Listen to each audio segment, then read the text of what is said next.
ওনার সঙ্গে আক্রমণ করার সময় সে একাই ছিল, আর আমার সঙ্গে 20-30 জন ছিল।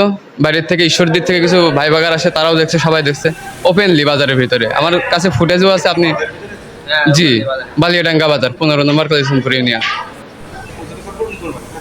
জি, উনি দৌড় মারিল, তার বাসায় চলে গেল। এবার বাসায় যাওয়ার পরে তার বাপ আমাদেরকে বিশ্রীভাবে তাড়িয়ে দিল, এবং বাপও বলল যে এবার আমি কুপাবো, পারলে তোরা ঠেকিয়ে নে। আমি নিজে কুপাবো, মানে তুই পাবি টাকার জন্য। আমি নিজে আসতেছি,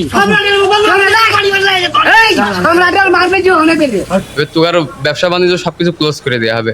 ওর বাপ উপরে হুমকি দিয়ে বিষয়টা রাজনৈতিক কায়দায়, মানে সামাজিক কায়দায় নিয়ে চলে গেছে। মাদক ব্যবসায়ীর কেস সামাজিক কায়দায় রাজনৈতিক নিয়ে হয়ে গেছে এখন। আমরা ভিডিও করছি, তো আমরা তো রাজনীতির ভিতর প্রেক্ষাপটে তো যাই না। ভিডিও আমাদের একটা সোশ্যাল মিডিয়া আদালত সাইট। তো আজকে বাইরে থেকে ওই ভাইরা যখন আসলো, প্রাইভেট রাস্তার সাইড নামলো, ওই জায়গার থেকে ওরা ওই যে আগে ফসল যে কথা বললো, মাদক বলে গুটি নিয়ে আসি আনতেন, এইসব কথাবার্তা খাও কথা বলছে। বাইরের থেকে একজন লোক দেখা করতে আসছে। তো আমি মনে করি বাইরের থেকে যদি বালিয়াডাঙ্গা, আমাদের বাজারের বাইরে থেকে যদি লোক আসে, তাহলে এটা বালিয়াডাঙ্গা কালীচরণপুরের উন্নতি এবং গৌরব বিষয়। কিন্তু এরা এই মাদক ব্যবসায়ী আর এই যে গুটি খোর, এরা মনে করেন যে এটা চায় না।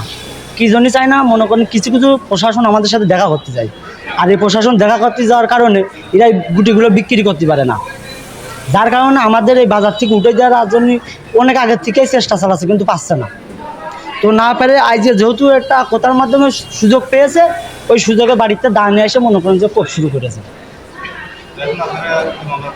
হ্যাঁ, মামলা তো আমরা করবো, মাদকের বিরুদ্ধে মামলা করবো, মায়ের খাচ্ছি মামলা তো করবোই। দেখি সরকার এই বিষয়ে কী কয়, প্রশাসন কী করে।